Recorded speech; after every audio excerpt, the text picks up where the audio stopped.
8 years old and had like a suit and everything. But okay, so I'll say my first day in college. So I showed up. I was ready to go to college. Like I'm from a very small town, which I love, but it was very boring, and I was ready to move on to the next stage. And I was the first person to leave to go to college because we got this alert, this email saying that we could move in like 3 days early. So I go. I'm like settled in. I got locked out of my apartment the first day. So I got locked out and had to sleep on a bare mattress of someone I met literally like an hour before then. And so I got invited to a party, and I was like, this is like a great time to like, get immersed with like, first year. Like my friends were moving up that day. So I was like, I'm going to just go to this one party. And I'm going to turn off my phone and just focus on meeting these people. And it was a great time. And like 3 hours in, like I just got something like in me that I was like, I need to turn my phone on and check because I don't want people to think I'm dead or anything like that.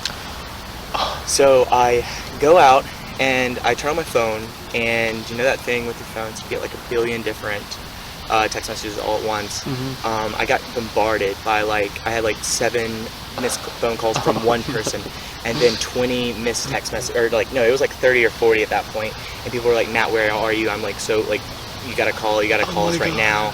And the message was one of my best friends passed away unexpectedly. And he was like only 17 years old. How did he die? Which was we're not sure really. Wow.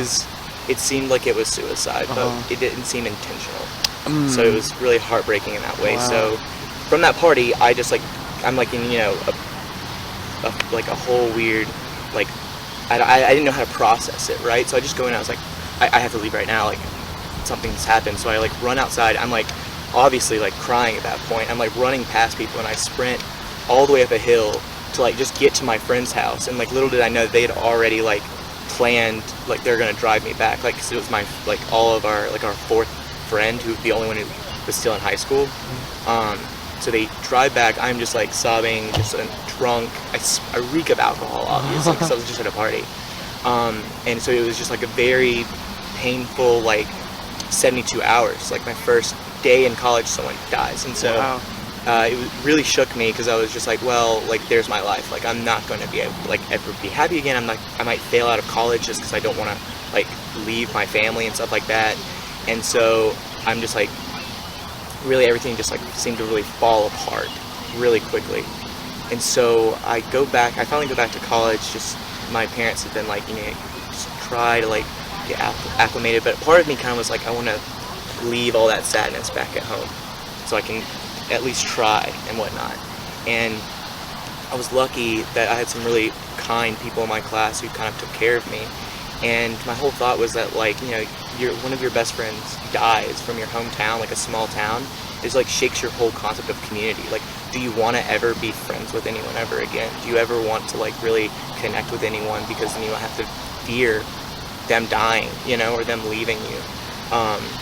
But then what was really wonderful was, I was going to every club I could. I was trying to fill this gap in my life. And I was going to every church thing. I was raised Baptist, and that didn't really feel right. I went to a Catholic youth group, which is very much the opposite of what I was looking for. But I just remember sitting in the back door, because he was like, Matt, you seem sad, and I'm just sobbed immediately. But anyway, I finally found kind of this one group where this one girl, she and I really connected, and she was really the only reason why I would hang out with that group. And I've been wanting to tell her what happened to me and whatnot.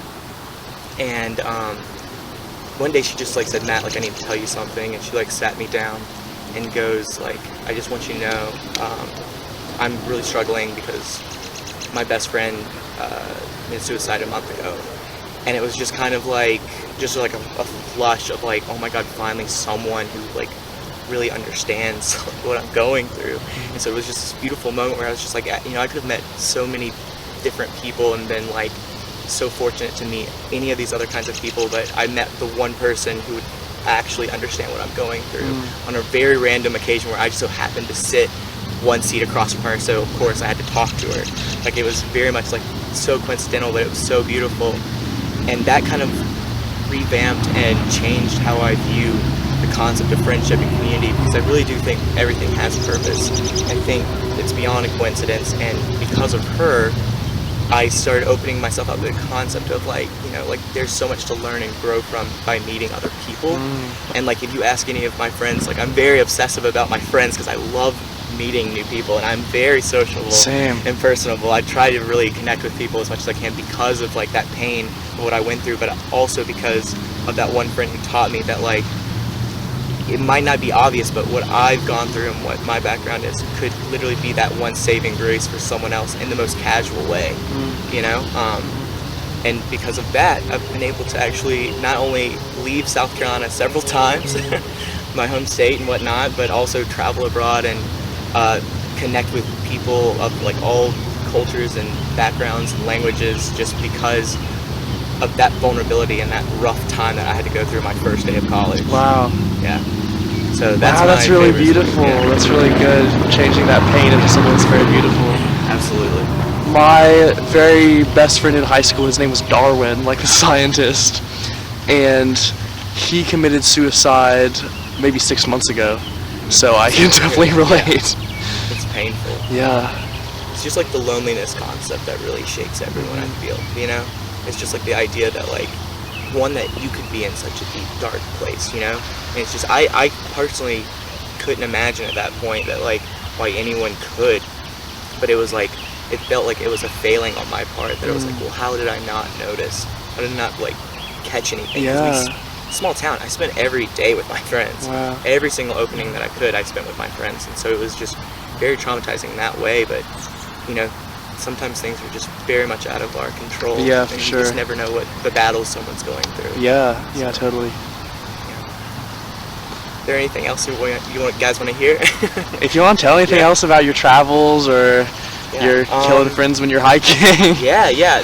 Some happy stories. So I lived in a van right before going to law school, because I was like, I want to see what it would be like, because I have always wanted to travel. I've always wanted to live in a van. I never have. I've always wanted to do that. So the only concrete plans we had was that we would rent a camper van in Denver, and we just took off, and we were like, we want to get to San Fran. We don't know how we're going to get there. And we didn't know where we were staying the next night at all. We would just happen to come across stuff. We look at blogs and stuff like that and hopefully find something. But there were a couple times where we were just like, no, we'll just pull on the side of the road here, and then hopefully no one will murder us. Oh, wow. Did you guys have any weapons or like types of protection? We had some like butter knives and stuff. Butter knives? I mean, like, you even got no pepper spray?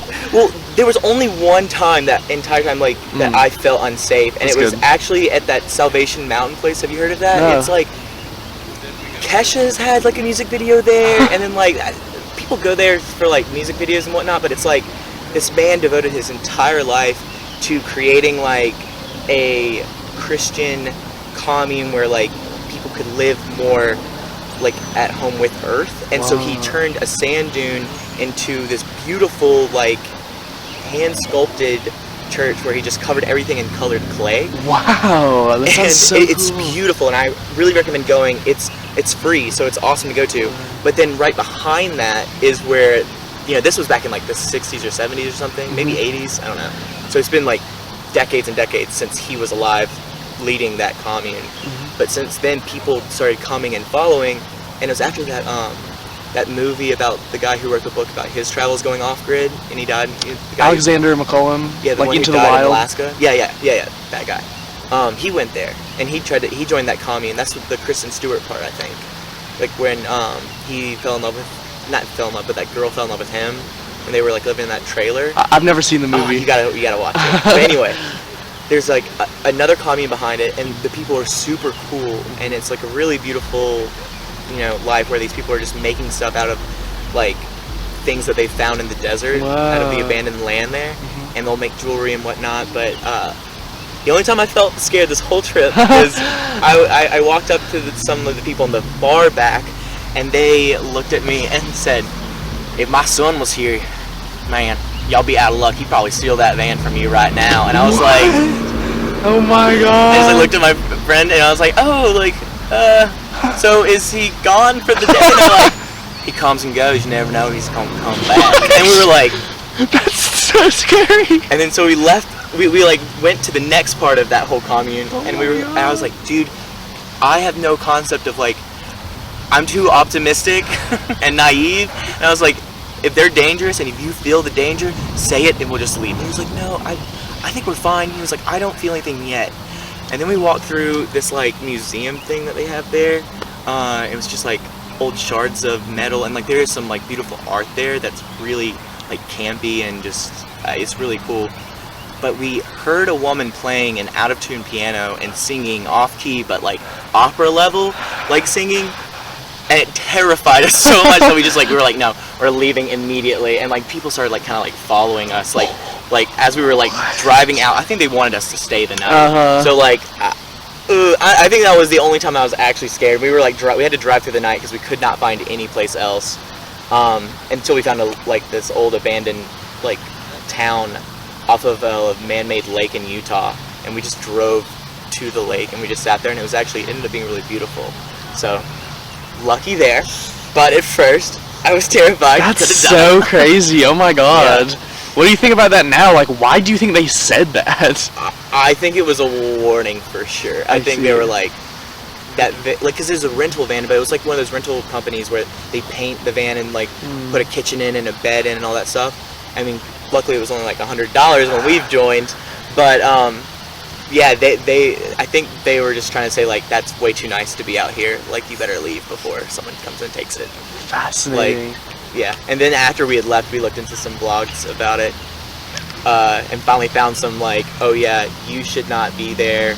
Like, people have been held gunpoint there, and they've had their vans stolen. Oh my god! Like, but the people there were super cool. Like, the people who were living there, they were like, yeah, we have like banquets every night, and we like play like music and do live concerts. And I was like, I really wish. That sounds amazing.